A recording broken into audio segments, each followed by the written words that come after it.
பலன் தந்திருக்கிறார் என்று சொன்னால் சாவு எனக்கு இல்லை, சத்துருக்களுக்கு தான். அல்லேலூயா, அல்லேலூயா. வருத்தப்பட்டு பாரம் சுமப்பவரே வருவீர், இயேசுவிடம் இளைப்பாற. வருத்தப்பட்டு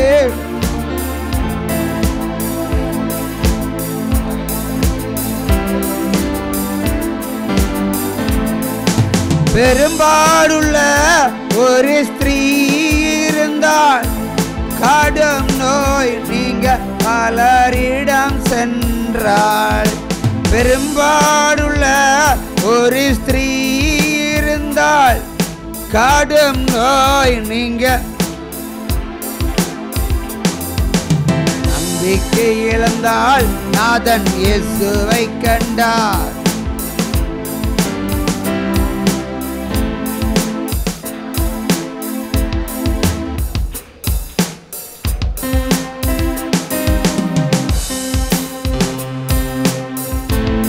பெரும்பாடுள்ள ஒரு ஸ்திரீ, நீங்கள் மீனிங் வேற போகாதீங்க, உங்களுக்கு தெரிஞ்ச மீனிங்கில் போகாதீங்க, வேற மீனிங்கில் பாருங்க. பெரும்பாடு என்று சொன்னால் இரத்தப்போக்கு வியாதி மட்டுமல்ல. இன்றைக்கி ஒரு ஸ்திரீ எடுத்தால் அவளுக்கு ஏகப்பட்ட பிரச்சனைகள், அதாவது இரத்தப்போக்கை விட அதிகமான கடுமையான பிரச்சனைகள் ஒரு ஸ்திரீக்கு இருக்கும்.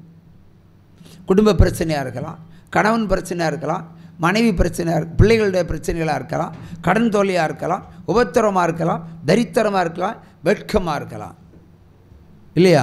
அப்போ இதெல்லாம் பாடுகள், பெரும்பாடுள்ள ஸ்திரீ. நீங்கள் அந்த மீனிங் போக இந்த மீனிங் வாங்க, இன்றைக்கி இந்த அர்த்தத்துக்கு இந்த மீனிங் தான். அப்போ எத்தனை பெரும்பாடுகள் இருந்தாலும் நான் உன்னை கைவிட மாட்டேன். அல்லேலூயா. அப்போ எவ்வளவு பிரச்சனை இருக்கட்டுமே, ஏன்னா நாளைக்கு குழி தோண்டி புதைப்பாங்களா இருக்கலாம், அம்மா முளைச்சி வருவோம் முருங்கை மாதிரி. அல்லேலூயா. ஒரு சமகையை தட்டுங்க. எந்த பிரச்சனைக்கும் தீர்வு கர்த்தர் தான். அவர் தான் யெகோவா தேவன். அவரை நம்புகிறால் ஒருபோதும் வெட்கப்பட்டு போவதில்லை. அல்லேலூயா. விஜயகுமாரி மேடைக்கு அழைக்கிறார் கர்த்தர். அல்லேலூயா, அல்லேலூயா, அல்லேலூயா, அல்லேலூயா. நான் உன்னை திரும்பி தெரிந்து கொண்டேன், நான் உன்னை நடத்தி செல்வேன். அல்லேலூயா, அல்லேலூயா, அல்லேலூயா, அல்லேலூயா, அல்லேலூயா, அல்லேலூயா. எழும்பி எழும்பி நீ பிரகாசி, கர்த்தரின் வல்லமை உனக்கு உண்டு. எழும்பி எழும்பி நீ பிரகாசி, கர்த்தரின் வல்லமை உனக்கு உண்டு. பயப்படாதே என் மகளே, பயப்படாதே என் மகளே.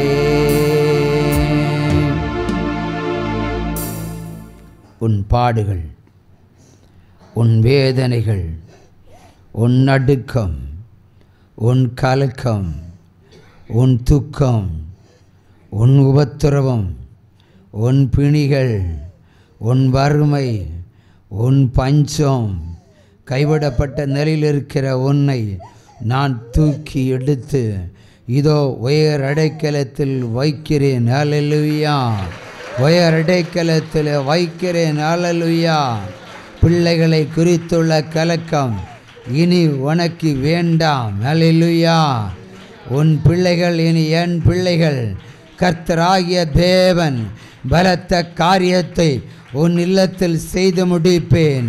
யாக்கோபின் தேவன் என் தேவன், எனக்கென்றும் துணையவரே.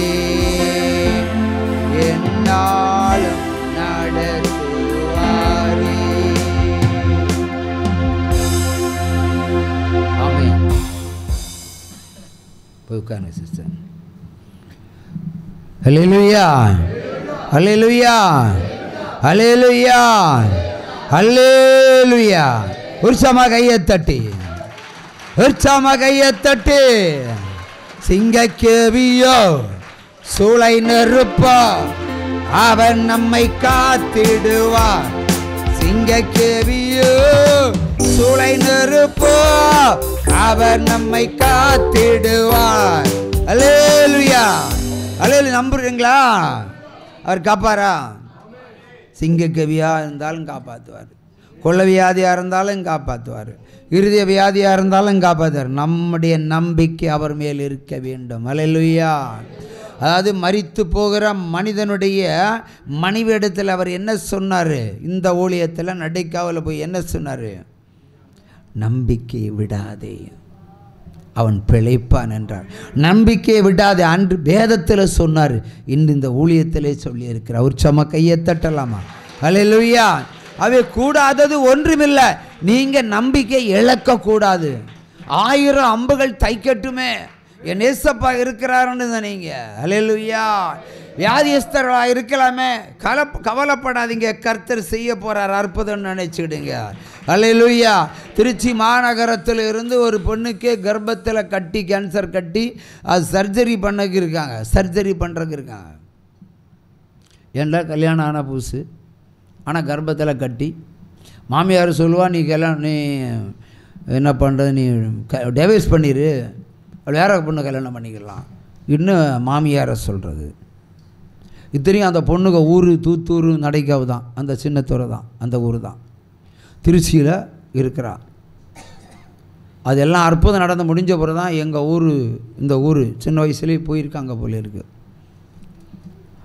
இப்போ கர்ப்பத்தில் கட்டி, கேன்சர் கட்டி, யூட்ரஸை ரிமூவ் பண்ணணும். அப்போ எப்படி பிள்ளை செல்வம் கிடைக்கும்? பிள்ளை செல்வம் கிடைக்குமா கிடைக்காதா? யூட்ரஸ் ரிமூவ் கிடைக்காது. அப்போ இந்த மகள் ரொம்ப கண்ணீர் விடுகிறாள். ஒரு பக்கம் புருஷன் டைவர்ஸ் பண்ணுறது ரெடி, டைவர்ஸ் பண்ணுன்னு அதிக உபத்திரத்தை கொடுக்கறது தாய் திருச்சியில். அப்போ என்ன பண்ணுவா? இவ்வளோ ஒரு பொண்ணை கல்யாணம் முடிக்கிறது எந்த தகப்பனாக இருந்தாலும் அவன் உயிரை உருக்கி தான் கல்யாணம் பண்ணி கொடுக்குறான் இல்லையா? பெண்களுக்கெல்லாம் அதை பற்றி கவலை கிடையாது. பெண்களுக்கெல்லாம் கவலை உண்டா? அப்படி எப்படியா சம்பாதிச்சு கொட்டணும், எப்படி வரும்னு தெரியாது, உருக்கி தான். தகப்பன் என்ன நல்ல ஹோட்டலில் சாப்பிடுவானா தகப்பன்? கேளு. ஒரு பெண்ணுடைய வாழ்க்கைக்கு ஒரு பெண்ணை பெற்றவன் நல்ல ஹோட்டலில் சாப்பிட மாட்டான், பயம். சாப்பிட்டா காசு தீந்துடும். இந்த காசு இருந்தால் பொண்ணுக்கு சேர்த்து வைக்கலாம், கல்யாணத்துக்கு சேர்த்து வைக்கலாம். அப்படி ஓடாய் தேய்கிற ஒரு ஃபேக்ட்ரி தான் இந்த ஆண்கள். கையை தட்டுங்க, ஆண்களுக்கு ஒரு அடி அடிங்க. இந்த ஏதோ இந்த சமூக ஊடகங்களில் பார்ப்பேன், நீ 10 மாதத்தில் நீ ஒரு குழந்தைய பற்றி எடுத்த, நீ 10 மாதம் தான் பிள்ளை சுமந்த, ஒன்று அவன் இல்லையா சுமந்தான்னு. நிஜம் இல்லையா? இப்போ மனைவியும் சேர்த்து தானே சுமக்கணும் தகப்பேன். பாடுகள் இருக்குல்ல, சம்பாதிக்கணும் இல்லை, சும்மா இருக்க முடியுமா? சம்பாதிச்சு கொடுக்கணும். அப்படிப்பட்ட சம்பாத்தியக்காரன். ஆகவே இவன் என்ன பண்ணுறான்னா, அந்த பொண்ணுடைய வாழ்க்கையை விட்டுட்டு வேறு வாழ்க்கையை போகுது நினைக்கிறான். இவளுக்கு புருஷனை விட்டுட்டு மாமியாரை விட்டுட்டு வீட்டுக்கு போனால் இளைய பொண்ணு அங்கே இருக்கா, அவள் பயந்து நடுங்கிறான். அப்போ எல்லா பக்கமும் நெருக்கம். சர்ஜரியில் சாவு வரலாம், சர்ஜரியில் சாவு வரலாம். பிள்ளை இல்லாமல் நீ வாழ வேண்டியதான், மலடு தான். வாழ்க்கை முழுக்க பிள்ளையை பற்றிட முடியாது. எல்லாம் ஸ்கெட்சு போட்டாச்சு. அந்த அம்மா எனக்கு ஃபோன் பண்ணுவாங்க. அப்போது நான் சொன்னேன், பொருத்தனை செலுத்தினால் நீ ஜீவனோடு இருப்பாய். ஒரு சம கையை தட்டுங்க. பொருத்தனை செலுத்தினால் ஜீவனோடு இருப்பாய். மருத்துவமனைக்கு கொண்டு போகிறாங்க. பிற்காலம், அதாவது ஒரு சில வாரத்துக்கு பிறகு சர்ஜரிக்கு அப்பாயின்மெண்ட் போட்டாச்சு. டீ கடையில் போகிற வழியில் டீ சாப்பிட்றாங்க. டீ சாப்பிட்றதுல இந்த அம்மா என்ன செய்யுது பாருங்கள், விசுவாசத்தினுடைய ஓட்டமாகும். புருஷன் பாத்ரூம் போன அந்த காலகட்டத்தில் தம் அடிப்பான். அவன் பாத்ரூம் போனால் தம் அடிச்சுட்டு தான் வருவான்.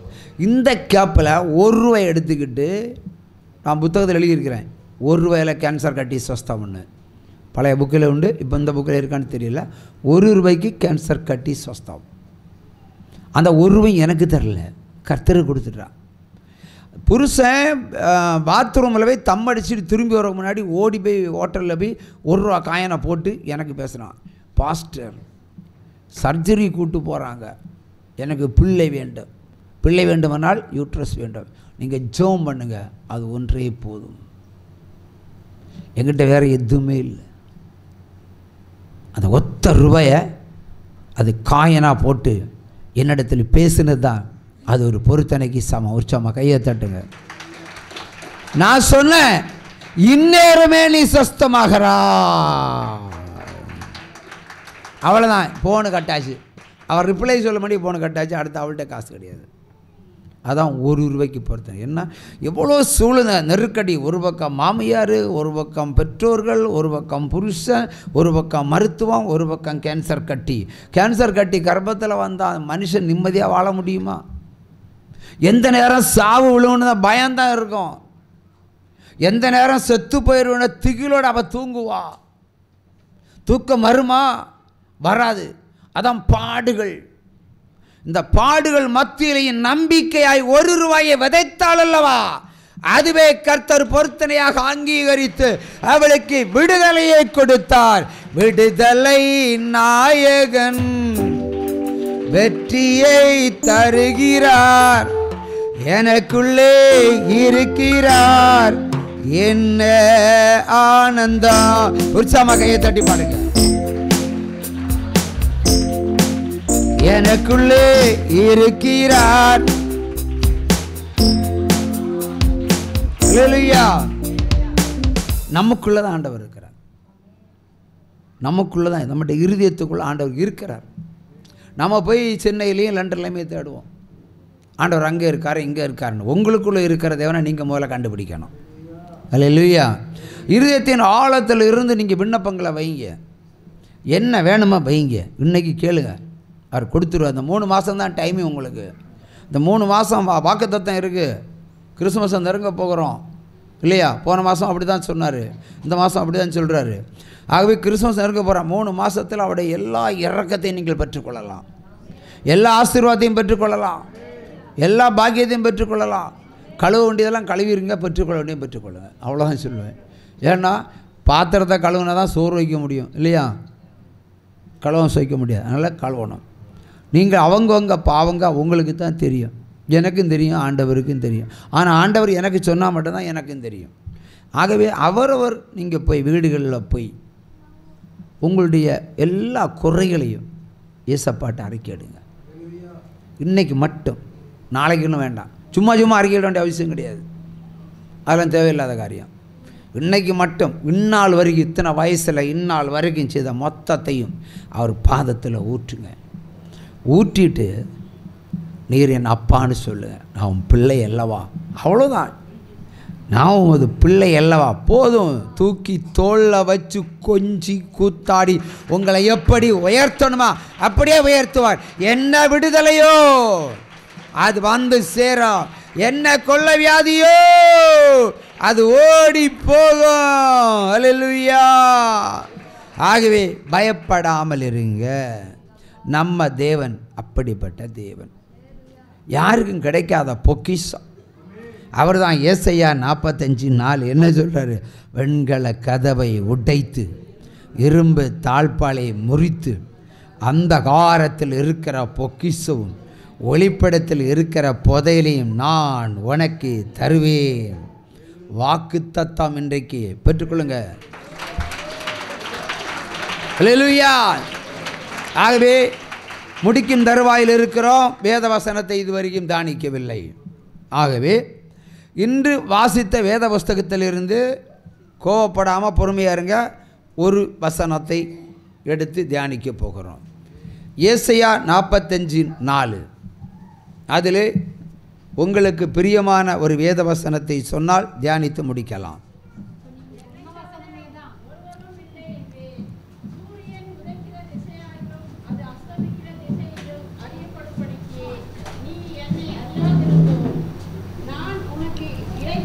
திரும்ப சொல்லுங்கள் சிஸ்டர். முதல அதிகாரம் ஏசாயா 45ஆம் அதிகாரம் எத்தனாவது வசனம்? 6வது வசனம்.